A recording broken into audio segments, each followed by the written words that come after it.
जी आपका मेरा हम सबका चहीता टोनी स्टार्क बोले तो मिस्टर आयरन मैन। हाँ जी, क्या आयरन मैन का सूट बनाया जा सकता है? वेल जवाब है बिल्कुल, हाँ बिल्कुल बनाया जा सकता है। अब इससे पहले कि आप मेरे द्वारा बताई गई मिस्त्रीगिरी के ऊपर पर्चे भरने की तैयारी शुरू कर दो, बोले तो नोट्स बनाने की तैयारी करने लगो, जरा पूरी बात सुन लो, अच्छे से समझ लो। देखो अब मैं आपको सबसे जरूरी बात बताने जा रहा हूँ। जब भी किसी ऐसी टेक्नोलॉजी की बात आती है जो नोवल है, बिल्कुल नई है, तो उसके पीछे काम करने वाली फिजिक्स में हम सबसे पहले ये देखते हैं कि क्या फिजिक्स के नियमों को बिना तोड़े उस टेक्नोलॉजी का निर्माण किया जा सकता है, और अगर इसकी संभावनाएं मिलती हैं, तो उस नई टेक्नोलॉजी को डेवलप करने के ऊपर काम किया जाता है। अब यही सेम सिद्धांत आयरन मैन के सूट पर भी लागू होता है। अगर आयरन मैन का सूट फिजिक्स के नियमों के अंदर रहकर काम कर सके तो बिल्कुल उसको बनाया जा सकता है। तो अब आता है सवाल, क्या आयरन मैन का सूट विज्ञान के नियमों के अंदर आता है, मतलब बिना किसी नियम को तोड़े बनाया जा सकता है? हाँ जी बिल्कुल। अगर आप इस वीडियो को देख रहे हैं तो तीन में से एक बात जरूर होगी, या तो आप आयरन मैन के फैन हैं, या आपको फिजिक्स अच्छी लगती है, या फिर आपको मेरी वीडियो अच्छी लगती है। लेकिन पर्सनली मेरे लिए ये वीडियो बनाना बहुत मुश्किल था। उसका कारण ये है कि आयरन मैन का सूट कैसे नहीं बनाया जा सकता। इस बात को साबित करने के लिए मुझे सिर्फ 2 मिनट लगेंगे, लेकिन वो कैसे बनाया जा सकता है इसे साबित करने के लिए मुझे बहुत मेहनत करनी पड़ी। पर चिंता ना करो, आपको दोनों चीजों के बारे में बताऊंगा। 1 मई 2008 को जब पहली आयरन मैन मूवी रिलीज हुई, तब मैं बिल्कुल नया इंजीनियर बना था, और अपने को ऐसा लगा कि भाई साहब इंजीनियर हो तो ऐसा, मैं भी जाके इंडस्ट्री को सर पे उठा दूंगा। और यहीं से मैं टोनी स्टार्क का फैन बन गया था। इंडस्ट्री तो सर पे ना उठी, पर हाँ एक बात समझ में जरूर आ गई, असल जिंदगी थोड़े अलग तरीके से काम करती है, और यही चीज मैं आपको इस वीडियो में समझाने जा रहा हूँ। तो ध्यान से सुनना, क्या पता भविष्य में आप आयरन मैन सूट बना दो, क्योंकि इस वीडियो के बाद बहुत लोगों के दिमाग में इस चीज के बीज बोने जा रहे हैं। मोटा मोटा आयरन मैन का सूट 6 बेसिक सिद्धांत पर काम करता है। पहला उसकी टफनेस, यानी कि उसका मटेरियल, वो कितना टफ है, कितना स्ट्रॉन्ग है। दूसरा सूट की स्ट्रेंथ, यानी कि किसी चीज को उठाने की उसकी क्षमता, भार झेलने की क्षमता, वो ताकत कहाँ से पैदा करता है, कैसे पैदा करता है। तीसरा उसके उड़ने की क्षमता, यानी कि फ्लाइट पावर। चौथा उसका कंप्यूटर सिस्टम, यानी कि एआई। पांचवा उसका पावर जनरेशन सिस्टम, यानी कि पावर सोर्स। और छठा है उसका वेपन सिस्टम। अगर ये सारी चीजें उस सूट के अंदर फिट की जा सके, एक साथ की जा सके, तो आयरन मैन सूट बनकर तैयार हो जाएगा। अब इन 6 की 6 चीजों को विज्ञान के दृष्टिकोण से बिना एक भी नियम तोड़े हमें उस सूट के अंदर फिट करना है। और अगर ऐसा हो गया तो जी मुबारक हो, सूट बनकर तैयार है। तो शुरुआत करते हैं टफनेस से। अगर सूट का मटेरियल टफ ना हो तो कहानी यहीं खत्म हो जाएगी। तो सवाल आता है ये कि आयरन मैन का सूट कितना टफ था। तो जरा ये क्लिप देख लो। अब जैसा कि आपने इस क्लिप में देखा, आयरन मैन सूट के ऊपर एक टैंक की शेल से वार किया गया, लेकिन काले पीले निशान के अलावा बाकी और कोई भी फर्क उस सूट पर नहीं दिखाई दे रहा। और यहाँ तक कि बंदे ने, बोले तो टोनी स्टार्क ने, अपनी एक छुटकू मिसाइल से पूरा का पूरा टैंक भी उड़ा दिया। अब यहाँ से एक बात तो साबित हो गई कि टोनी स्टार्क का सूट, यानी आयरन मैन सूट, इसका मटेरियल बहुत टफ था। तो आखिर किसी मटेरियल से बनाया गया आर्मर कितना टफ है, ये हमें कैसे पता लगता है? बिल्कुल बताएंगे, क्यों नहीं बताएंगे। सुनो ध्यान से। तो भैया इसके लिए की जाती है मटेरियल टेस्टिंग, जिसके ऊपर पूरा लंबा चौड़ा पर्चा मैं आपको व्हाट्सएप चैनल पे दे दूंगा, जिसे पढ़ने के बाद आपको ये पता लग जाएगा कि डिफेंस टेक्नोलॉजी में जब आर्मर डिजाइन किया जाता है तो उसके मटेरियल का चुनाव कैसे करते हैं। लेकिन फिर भी एक अंदाजे के लिए, ये जो आयरन मैन के सर पर जाकर ये गोला लगा था, आखिर इसके पास कितनी एनर्जी होगी जिसे ये सूट झेल गया? तो जी मैं आपको एक उदाहरण दे देता हूँ। अगर किसी 1 सेंटीमीटर मोटे लोहे के टुकड़े पर 50 ग्राम की गोली को चलाया जाए, जिसका area of cross section 1 centimetre square हो, तो उस लोहे के टुकड़े के आर पार निकलने के लिए उस गोली के पास 2000 जूल की एनर्जी होनी चाहिए। लेकिन ये एनर्जी निकली कहाँ से? कोई तो फॉर्मूला होगा। हाँ जी बिल्कुल है। अगर हम आर्मर की टफनेस, आर्मर की थिकनेस और जिस गोली से उस आर्मर पर हमला किया जा रहा है उसके एरिया ऑफ क्रॉस सेक्शन को मल्टीप्लाई कर दें, मतलब तीनों को मल्टीप्लाई कर दें, तो जो वैल्यू निकल कर आएगी ये वही एनर्जी होगी जो उस आर्मर को भेदने के लिए चाहिए। अब देखो, टोनी पर हमला किए गए गोले का एरिया, ये तो टोनी के कंट्रोल में नहीं था। अब बचती हैं 2 चीजें, एक तो आर्मर की थिकनेस और दूसरा उसकी टफनेस। अब यहाँ पर आपको ये भी समझना पड़ेगा कि अगर आर्मर की थिकनेस को बढ़ा दिया जाए तो सूट का वजन भी बढ़ जाएगा और उसे लेकर उड़ने में दिक्कत आएगी। तो यानी कि थिकनेस को भी टोनी ज्यादा नहीं बढ़ा सकता था। अब आते हैं तीसरी चीज पर, और ये है उस आर्मर की टफनेस। अब जाहिर सी बात है, हमें कोई ऐसा मटेरियल चाहिए जो जबरदस्त टफनेस रखता हो, और वो कहाँ से मिलेगा? भाई साहब मटेरियल साइंस से। मैकेनिकल इंजीनियरिंग का एक सब्जेक्ट है मटेरियल साइंस, हमें भी पढ़ाया गया था। अगर उसकी अच्छी खासी महारत हासिल है तो शायद ऐसा कोई मटेरियल ढूंढा जा सकता है जिसकी थिकनेस कम से कम हो और टफनेस ज्यादा से ज्यादा हो। अब अगर भविष्य में ऐसा कोई मटेरियल मिल गया तो समझो जो टोनी स्टार्क के आयरन मैन सूट का आर्मर तैयार हो जाएगा। अब सवाल आता है ये कि टोनी को इस बात का कैसे पता कि कौन सा मटेरियल चुनना है? तो जी उसका जवाब भी खुद मार्वल वालों ने ही दिया है। टोनी स्टार्क के पास डुअल डिग्री थी, इलेक्ट्रिकल और मैकेनिकल इंजीनियरिंग की, और मैकेनिकल इंजीनियर्स को ये बात अच्छे से पता है कि आर्मर की टेस्टिंग कैसे की जाती है। तो जी सूट के मटेरियल का चुनाव तो हो गया, अब बढ़ते हैं दूसरी चीज पर। आखिर सूट के अंदर इतनी ताकत कहां से आई कि वो भारी भरकम सामानों को बड़े आराम से उठा सकता था? क्योंकि ये बात तो आप जानते हो कि ह्यूमन बॉडी के अंदर इतनी ताकत नहीं होती। तो जाहिर सी बात है ये ताकत तो वो सूट ही पैदा कर रहा था, लेकिन कैसे?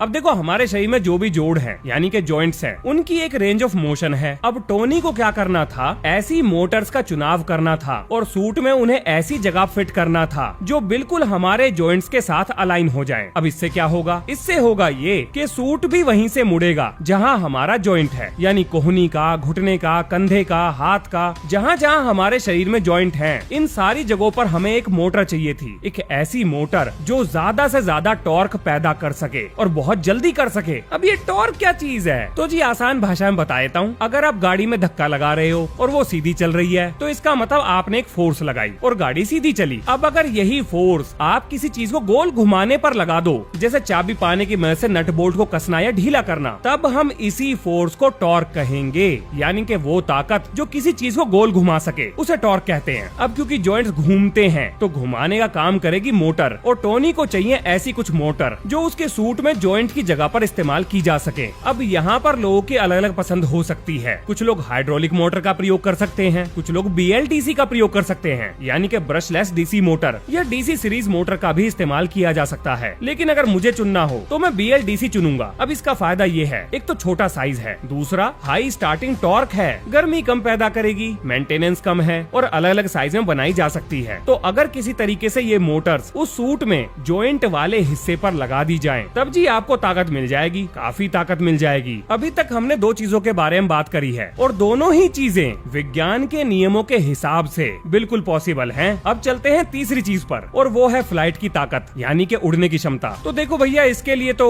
कोई ज्यादा रॉकेट साइंस की नॉलेज चाहिए नहीं, जेट इंजन का प्रयोग करना है। ऐसे छोटे मिनिएचर जेट इंजन जो जबरदस्त थ्रस्ट पैदा कर सकें। और आजकल आपने इस तरह के जेट इंजन देखे भी होंगे, वो देखे ना हाथों और पैरों में जेट इंजन लगाकर लोग उड़ते हुए। तो बस हमें इन्हें और छोटा करना है और सूट में अलग अलग जगह पर लगाना है, जो कोई बहुत बड़ा काम नहीं है, क्योंकि मिलिट्री इंजीनियरिंग इस चीज पर काम कर रही है। यानी कि जेट इंजन को छोटा सा छोटा बनाने की कोशिश की जा रही है। तो जी जेट इंजन तैयार हो गए, सूट में लग भी गए। अब आते हैं AI सिस्टम पर। जैसा कि आप जानते हो कि टोनी जार्विस से बात करता था, अब आजकल मार्केट में इतने सारे AI हमें रोज देखने को मिलते हैं, तो कोई बड़ी बात नहीं है। और अब तो एलोन मस्क का न्यूरालिंक भी आ गया है, यानी दिमाग सीधा AI या इंटरनेट से कनेक्ट हो जाएगा और आप अपने दिमाग से चीजों को कंट्रोल कर पाएंगे, बिल्कुल वॉइस कमांड देकर, जैसे अमेज़न के अलेक्सा कंट्रोल होती है। तो AI और कंप्यूटर सिस्टम भी ज्यादा मुश्किल नहीं है। अब आते हैं वेपन सिस्टम पर। अब जैसा कि आप जानते ही हो कि मिलिट्री टेक्नोलॉजी में रोज कोई ना कोई नए वेपन की टेस्टिंग होती ही रहती है। तो जाहिर सी बात है ऐसे छोटे छोटे मिनिएचर वेपन्स की भी टेस्टिंग होती होगी जो पब्लिक डोमेन में नहीं है। हो सकता है छोटा सा कोई रॉकेट हो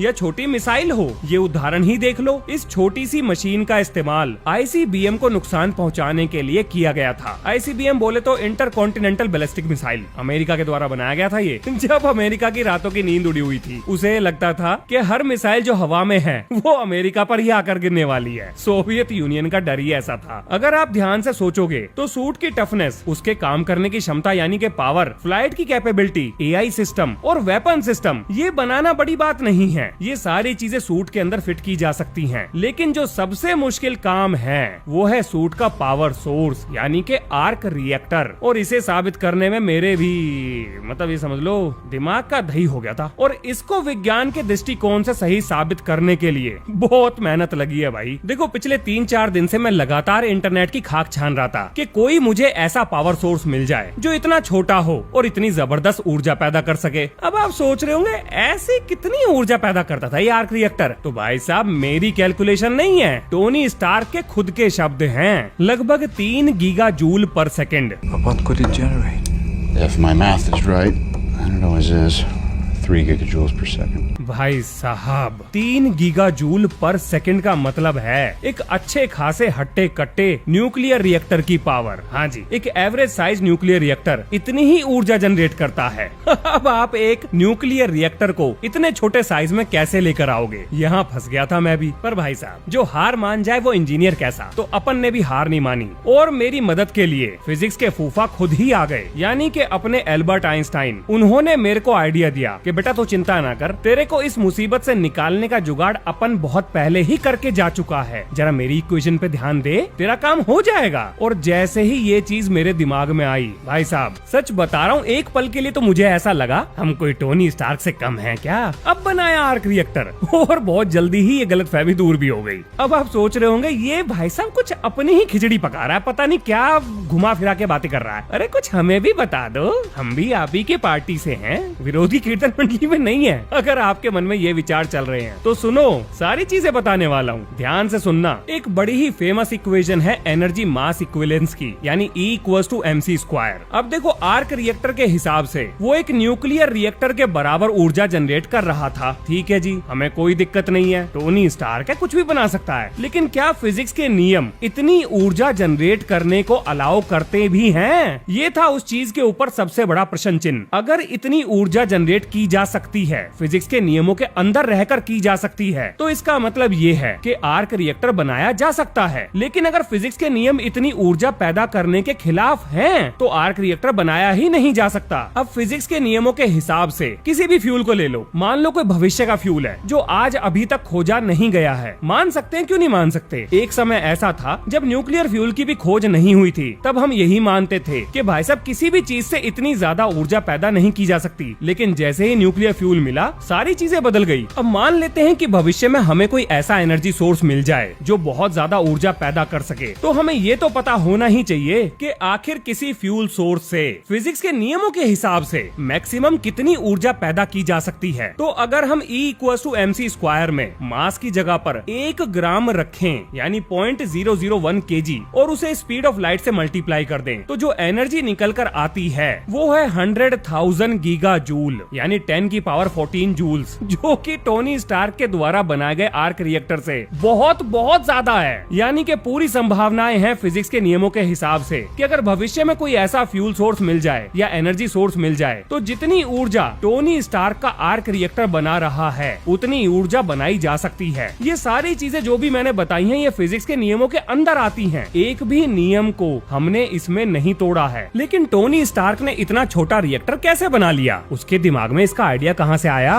तो देखो जी, इसकी परिपाटी जो है, बोले तो बेस हावर्ड स्टार्क यानी टोनी स्टार्क के फादर ने ही तैयार कर दिया था। टोनी स्टार्क को अपने फादर के नोट्स मिल गए, जिसमें हावर्ड स्टार्क ने साफ साफ लिखा था कि भविष्य में कोई ना कोई ऐसा एलिमेंट जरूर मिलेगा जो लिमिटलेस एनर्जी बना सके। अब क्या ये बात फिजिक्स के नियमों के हिसाब से सही है? नहीं, बिल्कुल नहीं। पर भैया फिजिक्स के नियम ही बदल जाएं तो बात अलग है। आज की डेट तक तो बिल्कुल भी सही नहीं है। लेकिन एक पल के लिए मान लेते हैं कि ऐसा कुछ हो जाए, तो ये बहुत जल्दी काम हो जाएगा, हमारा रिएक्टर बनके तैयार हो जाएगा। अब ये जो नोट्स थे, ये टोनी स्टार्क के जैसे ही हाथ लगे, टोनी का तुरंत दिमाग चल पड़ा। टोनी को ये बात मालूम थी कि उसके आर्क रिएक्टर के लिए हैवी एलिमेंट चाहिए। जैसे यूरेनियम आज के टाइम का बहुत हैवी एलिमेंट है, बल्कि सबसे हैवी एलिमेंट है। ठीक इसी तरीके से टोनी ने अपने आर्क रिएक्टर में पैलेडियम का इस्तेमाल किया था। वो भी एक हैवी एलिमेंट था, लेकिन लगातार न्यूट्रॉन बॉम्बार्डमेंट की वजह से पैलेडियम टोनी के शरीर में जहर को धीरे धीरे फैला रहा था। अब इसके बाद टोनी ने एक नया एलिमेंट बनाया और उसका नाम रखा बेडेसियम। बहुत ही अजीब नाम है, टोनी स्टार्क की तरह ही था ये भी नाम भी। और भैया टोनी स्टार्क के आर्क रिएक्टर को मिल गया अपना एक इनफाइनाइट एनर्जी सोर्स। अब यहाँ पे सवाल आता है, ये क्या चीज है? नया एलिमेंट कैसे बन सकता है?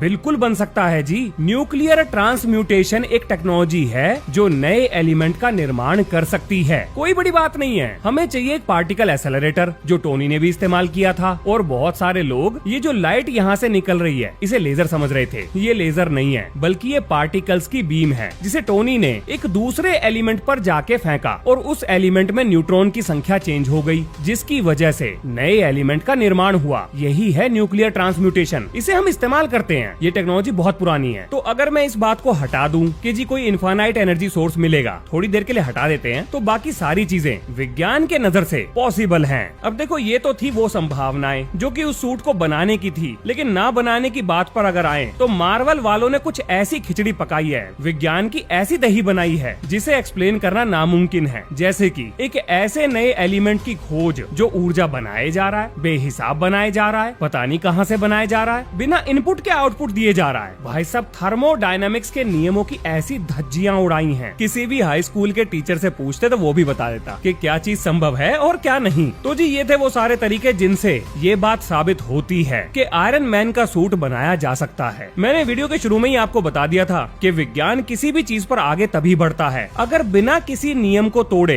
उसे करने की संभावनाएं हों। तो नियमों के हिसाब से आयरन मैन का सूट बिल्कुल बनाया जा सकता है, यानी पॉसिबिलिटी यानी संभावना का खेल खत्म। अब आता है दूसरा सवाल कि ये बनेगा कैसे। तो देखो भैया, इसका जवाब तो किसी के पास भी नहीं है सिवाय टोनी स्टार्क के अलावा।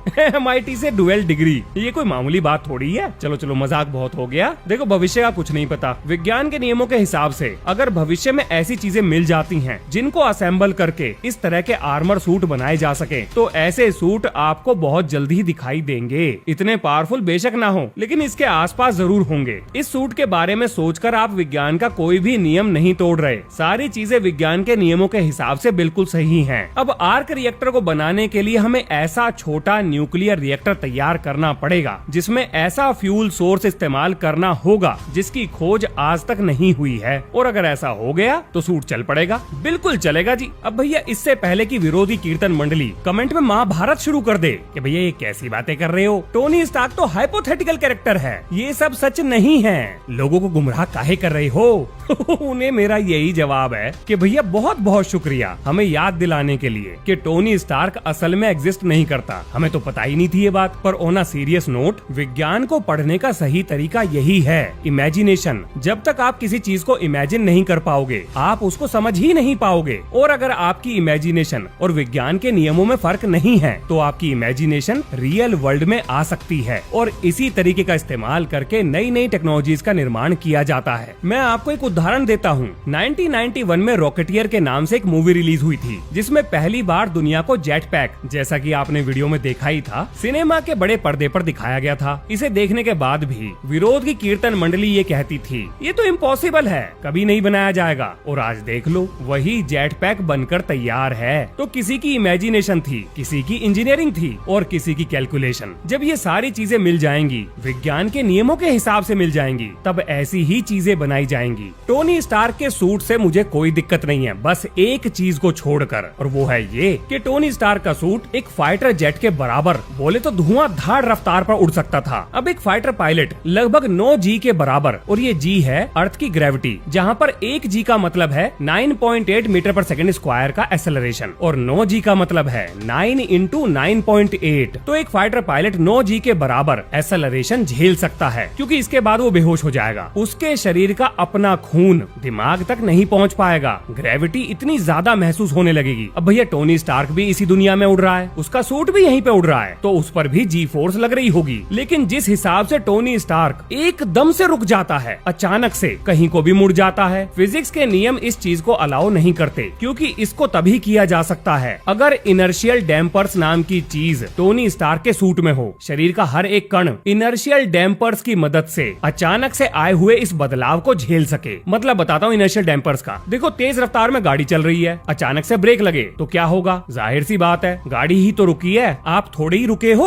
और आगे की तरफ गिरोगे, और आपको रोकने का काम करेगी सीट बेल्ट। अब ये जो सीट बेल्ट है, यही है आपका इनर्शियल डैम्पर। लेकिन टोनी स्टार्क हवा में गाड़ी नहीं चला रहा, वहाँ सीट बेल्ट से काम नहीं चलेगा, तगड़ी मशीनरी चाहिए। आयरन मैन के सूट के अंदर बैठे टोनी स्टार्क को अपने शरीर को रोकना पड़ेगा, क्योंकि सूट रुक सकता है, टोनी को कौन रोकेगा? अब टोनी के इस इनर्शिया में आए हुए चेंज को हमें डैम्पिंग इफेक्ट देना पड़ेगा, जिसे इनर्शियल डैम्पर कहते हैं। और ये बनाना अभी तक के लिए पॉसिबल नहीं है। मतलब कुछ हद तक कामयाबी मिली है, लेकिन इतने ज्यादा जी फोर्स पर ये काम नहीं करेगा। बस एक यही छोटी सी प्रॉब्लम है, अगर कोई सुलझा दे तो जी मजे आ गए। सरकार घसीटते हुए आपको घर से ले जाएगी और अपने लिए नई टेक्नोलॉजी का निर्माण कराएगी, डिफेंस टेक्नोलॉजी का। भाई साहब, बहुत पैसा मिलेगा, हो सकता है 2-4 कंपनियां खड़ी कर दो आप। मेरे से जब भी कोई इस तरह की बातें करता है कि जी ये टेक्नोलॉजी बनाई जा सकती है, वो बनाई जा सकती है, मैं कभी भी उसका विरोध नहीं करता, जब तक नहीं करता जब तक फिजिक्स के फंडामेंटल नियम वहाँ पर तोड़े ना जा रहे हों। क्योंकि मुझे ये बात बहुत अच्छे से पता है कि बिना इमेजिनेशन के,